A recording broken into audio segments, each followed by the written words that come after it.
Kaboom. Welcome back, everybody, to another episode of the AIB Show. This is Amit. And Dominic. And so today we're going to be talking about something that's near and dear to our hearts, which is college football, specifically University of Miami, and all the craziness going on within that particular arena right now. Dominic is way more versed than I, but simply put, money, money, money. And this is the dynamic associated with what happens when money becomes the only driver. It's always been a driver and a primary one at that, but now it is obviously the only driver. So it's more of a level playing field now where the student athletes or employees or exploited individuals can now reap the benefits. College football is a multi-billion-dollar industry, right? And for years, the athletes and college sports in general couldn't reap any of the benefits. Of course, the biggest college sport there is college football. Next is men's basketball. I wonder what's third. I wonder if it's women's basketball. I don't know, but whatever, not baseball. No, whatever's third, it's not remotely close to basketball and football. And football is the Goliath of them. So, when we were in college and up to a few years ago, I remember seeing this where, let's say I get an academic scholarship and you get a sports scholarship, right? We both go to the same school. Let's say we both grew up with similar struggles financially. Me as the academic scholarship holder, I can get a job whilst in college to help support, pay my bills, get food, clothing, basic necessities. You, because you have an athletic scholarship, you're not allowed to get a job. Agreed. And I knew that when I was in school, and I found that to be the dumbest thing in the world. I remember seeing kids struggle and like borrowing money because they couldn't afford. Yeah, they're getting housing paid for and they get food during the day, right? And their tuition paid for, but clothing isn't paid for. And standard stuff, means of transportation, even forget buying a car. How about just like public transportation, which isn't big in Miami, but just basic necessities to live and even enjoy life. They couldn't get a job if they wanted to, which, the spirit of it was based on fake jobs. Like picture back in the day, some athlete in Oklahoma would get if they were to get hired by a car dealership, but never actually work. So the NCAA deemed that, an illegal activity. That's why the athletes can't work, which is just complete crap, right? Where the NCAA and these schools were making billions off of these athletes. An athlete could go into the bookstore, see their jersey with their own name and number on it, their last name in the jersey. They couldn't afford to buy that jersey, but the school is making money off of that jersey. The NCAA is making money off of that jersey. And it took, there was a video game I actually used to play in college, the NCAA basketball. And there was a player, Ed O'Bannon, played in the NBA, but he also went to UCLA. And he looked and he was bothered by the fact that he was in this game even. They were taking him without his permission, putting him in this game, making money off of him. So he went through a long legal battle, after which it actually stopped video game producers from making college sports games. Fast forward to about a year ago, NIL, National Image and Likeness, or Name, Image, and Likeness, players are now allowed to benefit off of that. And you have players in all sports. There's 2 women basketball players who transferred to Miami who now make over $1 million a year. There's a basketball player I've never heard of who transferred to Miami. Hold up. You got women basketball players in college making more than women basketball players in real life. Yes, for real, in real life, professionally. Yeah, you've got this basketball player that transferred to Miami who I've never heard of. He's making $400,000 a year in this one deal, and you have the quarterback at it was just finished his freshman year at Alabama, and he's made millions already. It's great. I love it. Flip the script, take the system down. So what's happening now is these conferences can't really fight it, but the teams are deciding they want more money. And the way to get more money is what? It's not about winning. It's about TV rights, sharing rights. And there's 2 main conferences that it's predicted over the years they're going to be the major conferences, the SEC and the Big 12, Big 10. Big Ten made up of 18 schools, and the SEC, which has another God knows how many So schools. UCLA and SC. USC just announced they're transferring to the Big Ten. So basically, and it's all because of football. But what happens is, the tennis team or the golf team or the swim team, they're all of a sudden going to have to travel all the way to New Jersey to play Rutgers from California. Fly back. It's a big headache. It's all for money. But I do love the fact, I know there's a lot of people who don't like the fact that players are getting paid, but it's actually more people approve of it than I really expected, quite frankly. But you saw even like UCLA was apparently on the verge of bankruptcy for their sports team. I did not know that. Yeah, that was part of the reason. Like they literally were, and maybe I'm using the terms incorrectly, but they were strapped for cash. Because remember, they didn't want nothing in it forever. They're a big school. The winning isn't what. No, I know, but even like TV deals or whatever, like how many, like SC, I mean, like SC has a brand that is football. UCLA used to have a brand that was football. Used to have a decent football brand that's kind of tarnished over time. And if you're looking at the Southern California market, SC's got a bigger football brand than does UCLA. So it depends on who they're playing. You're not really showcasing UCLA game. The last time UCLA was good, to my knowledge, quite frankly, last time Miami was good as well, right? That's how funny that is, right? But Miami doesn't have a down the city rival like that either, with who can take away from in the same conference, right? Who can take away from viewership and stuff like that. The irony is, years ago when there was talk about this potentially happening, I predicted that Miami, UCLA, and USC would crush it for their players. I was right on Miami, and USC and UCLA haven't. I just figured these athletes would want to come to these cities. Great weather, great ladies, and just the opportunities of playing in a major market would allow them to reap the benefits financially of potential sponsors and marketers. I mean, Miami football team is bathing in money, these players. Everyone. Bro. It's staggering. Just an aside before we continue this conversation, I don't know where your camera is by way of the location. Way I get to the mic. It's I mean, all you're seeing is your forehead. Like legitimately all you're seeing is your forehead. I know. I mean, this is it's like the opposite of a ninja. Like I don't know what I'm looking at here. It's ridiculous in many, many ways. But all right, sorry. I did mean to detract, but yeah. All right, so then, but then this happens now. Now again, it's a dollars game, right? The whole thing is it's just that. It is, but the detractors, there's many of the people you think would be a detractor because what do you think of the two blackest sports in college? By blackest, I mean highest percentage of black athletes. Football, basketball. Yeah, I was going to say lacrosse. People aren't really happy with that. There. What were you going to say? I was going to say lacrosse. Yeah. Hold up, but people are not happy with them getting dollars. Yeah. Listen, they get a tuition. They get a tuition. They get a treat, but it's almost like minimum wage workers because they're by getting the tuition, yes, they're getting an education, which as we know nowadays is not worth the same as an education 10, 20, 30, 40, 50 years ago, a college education, right? It's almost become the equivalent of a high school education now, college education.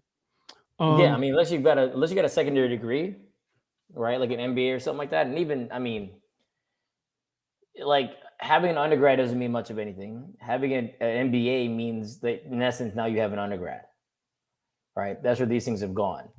Yeah. Yeah, exactly. Along with all the student loans associated with that. Biden, where you at, fool? On the student loans dynamic? Keep waiting. I keep waiting. It ain't gonna happen. You know that, right? You know that you and I are not. But it's not fair. Someone else paid theirs off, and it's not fair. Yeah, there's so many. If we're playing the not fair game, yeah, there's so many not fair situations that are just annoying on so many levels, right? But that's one. I look at the SEC thing, and I'm like, there is. But then the other part was if we go to the Big Ten, now I got to play Ohio State all the time, and I don't want to do that. I hate them. I guess there's Penn State in there too, and a bunch of the schools that I don't even know. I guess it changes the dynamic, but it doesn't really matter as much. Like the viewership is going to be the same for us, right? And they're just going to get away. You're just going to move away from the NCAA. Yeah, they're probably a lot of predictions that they'll die out and they'll just start their own thing. They don't need the NCAA. I'm sorry, is something in your throat? Sounded very phlegmy for a second there. Were you? No. Were you trying to push through it? Yeah, I mean, I don't know. I mean, well, you're lying. Now we could hear you. I was like, this guy is talking through a lot of phlegminess right there. I could hear you. Good Lord, sir. Good Lord. All right, hold up. Side note.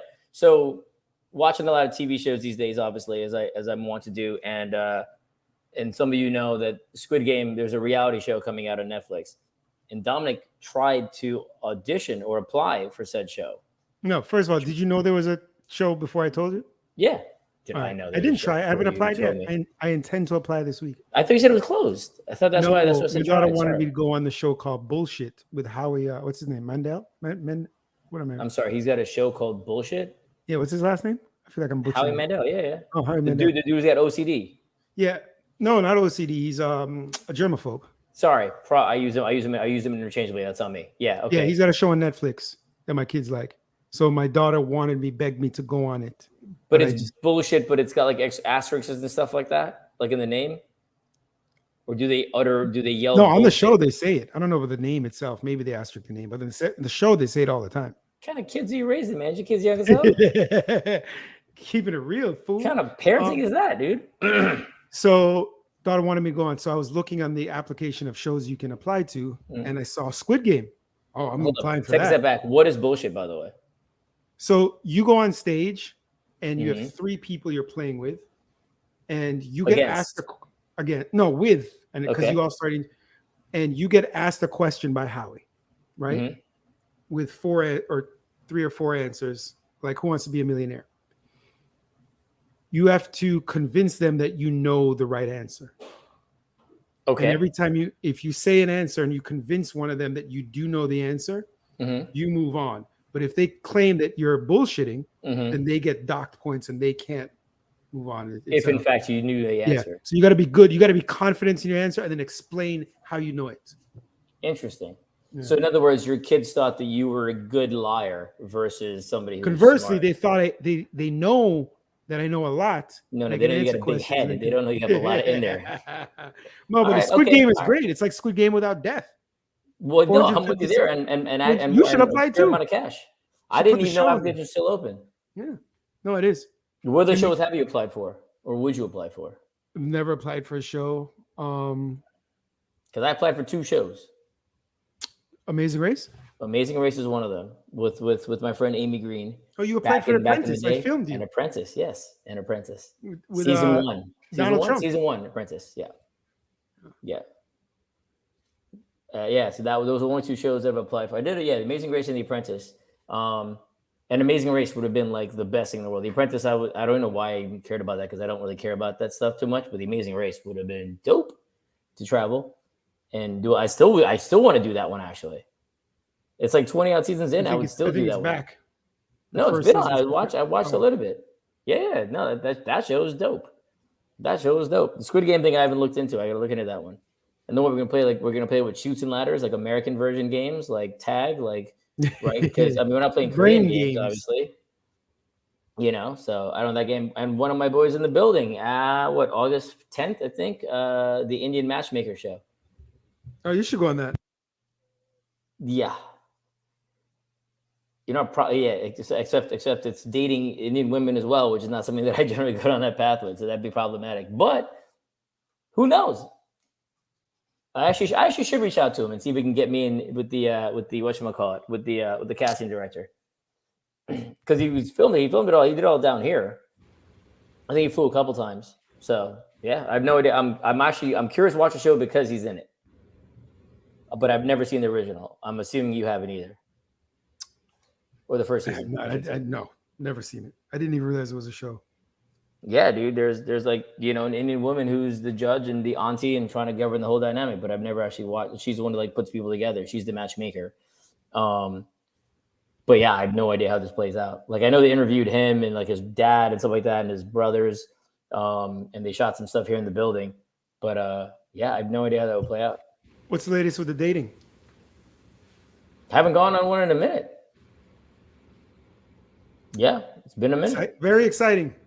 I told you, man. It's like No, I almost got, and now this woman tried to catfish me yesterday. And this woman, I don't know if it's actually a woman, obviously, tried to catfish me yesterday, day before yesterday.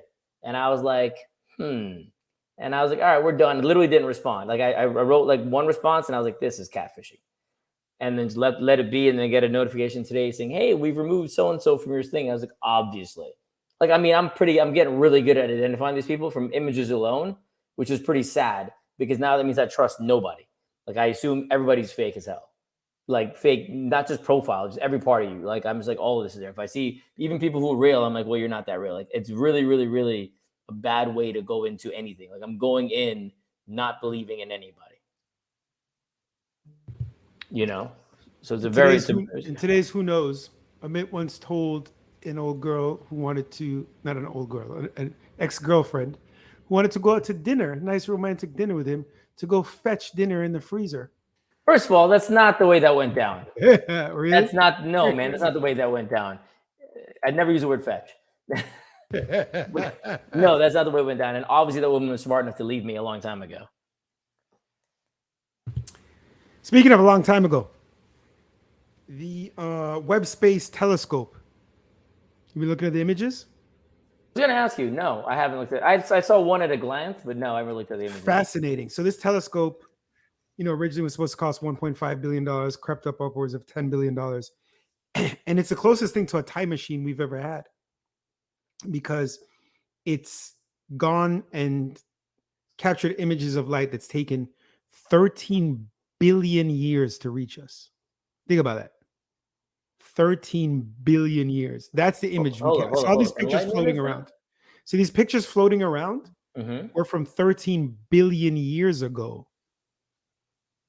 It's the closest thing. So the light traveled to us. It took 13 billion years to get to the what we're lens. seeing now in those pictures, everything there is completely different presently. Like there could be a gazillion more planets, could be spaceships flying around. I mean, to me, it's just proof we are not alone.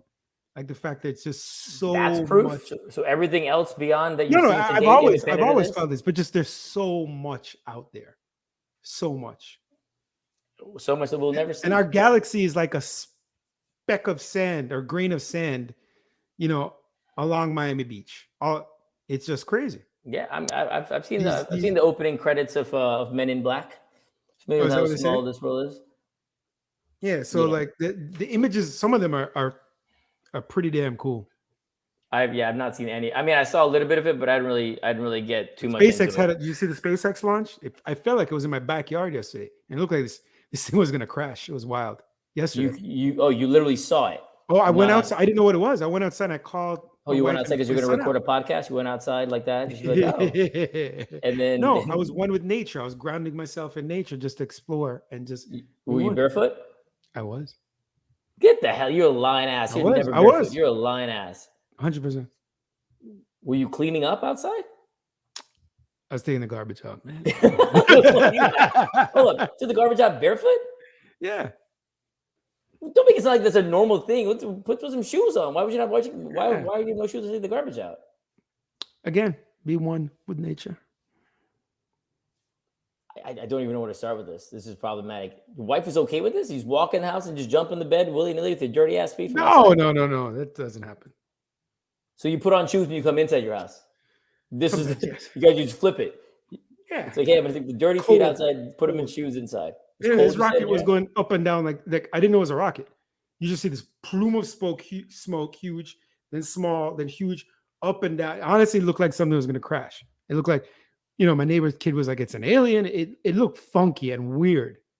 Very. I gotta look at the video. So then I saw comments on social media that people posted it and said it's aliens, and now people are like, no, it's SpaceX. But it did not look. It's SpaceX. It could not have been a successful launch. It's the same thing. It's Elon, man. So it's still there. Looks weird.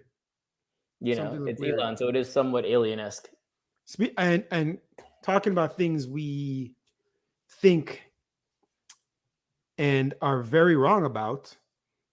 Do you see former U.S. Ambassador John Bolton last week came out and said that talked about the coups they have planned, they being the American government, and he's been in rooms where they planned coups overseas, including in Venezuela. We know about many documented ones. We talked about one with our interview episode 6 with John Reza Parsiani about the U.S.'s role in the coup of Iran. And as much as we look at Iran as our enemy right now, we created this enemy. It was all America's doing with a coup there. Iran was a wonderful, free, successful economy, and we messed that up. So this former politician comes out and admits that America has planned many coups around the world. To which I say, no shit. And let's stop pretending that we are the bastion of freedom around the world. We're causing a ton of the problems we still do to this day. I don't understand how this doesn't get more publicity on that. Bruv, it's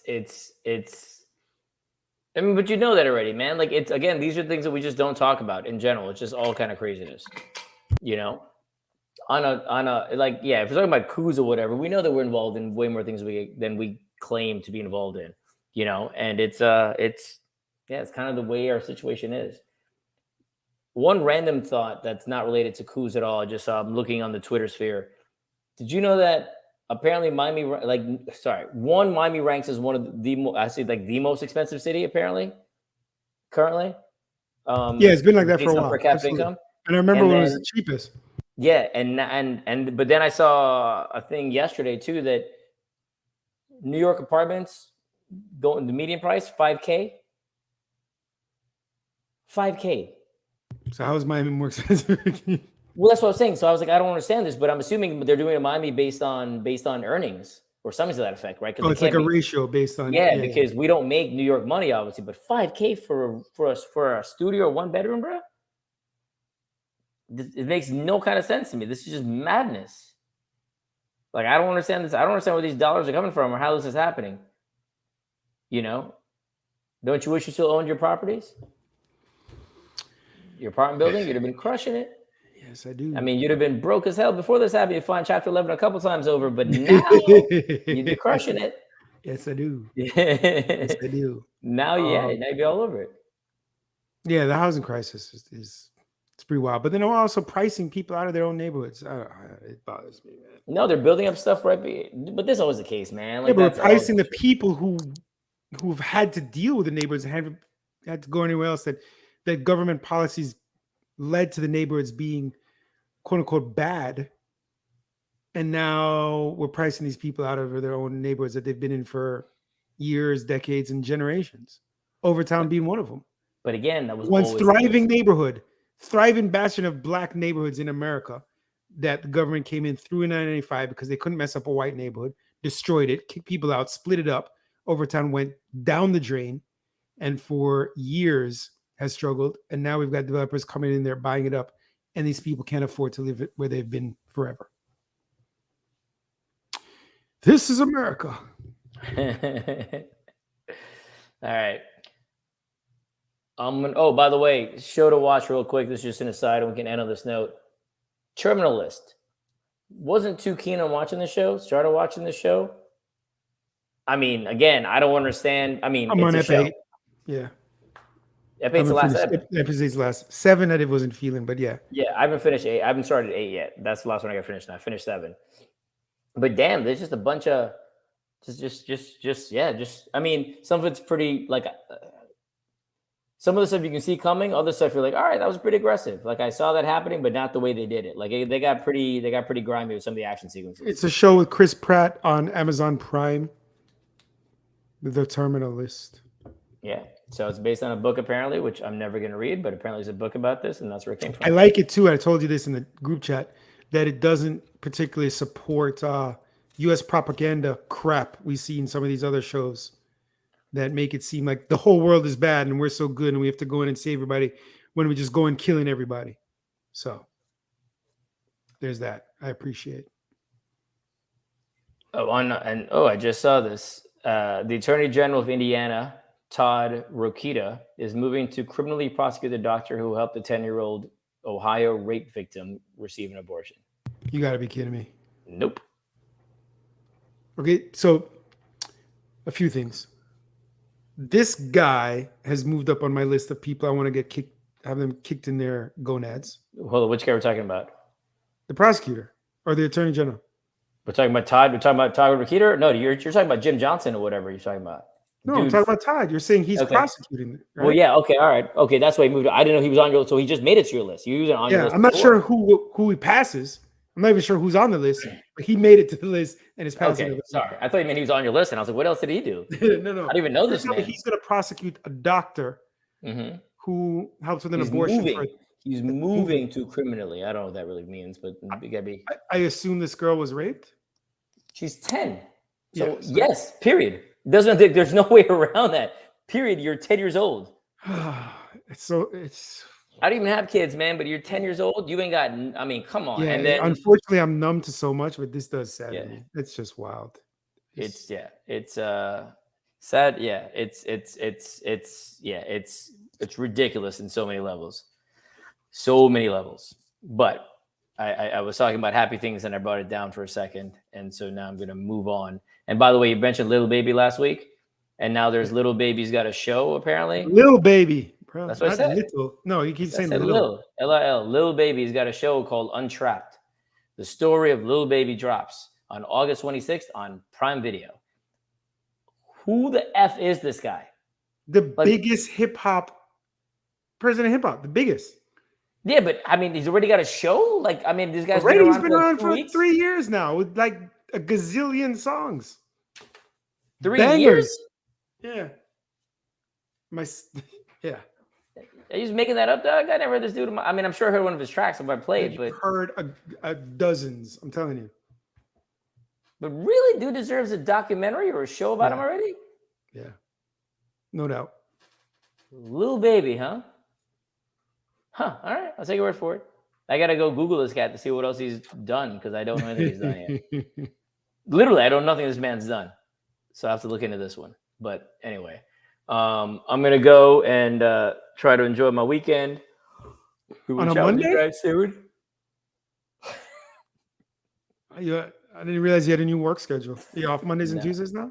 I am. Well, I'm not going to be in Miami Monday. I'm on the road Monday and Tuesday. Where will you be? You mean today and tomorrow? Yes. Today and tomorrow I will be in New York. Yes. Friggin' idiot. Friggin' idiot. Yeah, I'll be in New York today and tomorrow. And then, I'll get back after that and then be local for a little bit. Be better, justice over order. Take it easy, everybody. Oh, one last thing. Oh, shit. We talked about it real quick on Freestyle Friday we did a couple days ago. Supreme Court is about to hear a case Haaland, yes, versus Brackeen. I said Brackeen. It's Brackeen, which has to do with debating the constitutionality of the Indian Child Care Act, whereby, did not realize this, up until 1978, there were many cases of which local authorities would come and remove Native children from their homes, deeming them not worthy of raising children. These differences most often were culturally and not understanding the way the kids were raised, but this happened in a ratio of 16-1, meaning for every 16 Native kids that were removed, only one non-Native kid was removed from their house.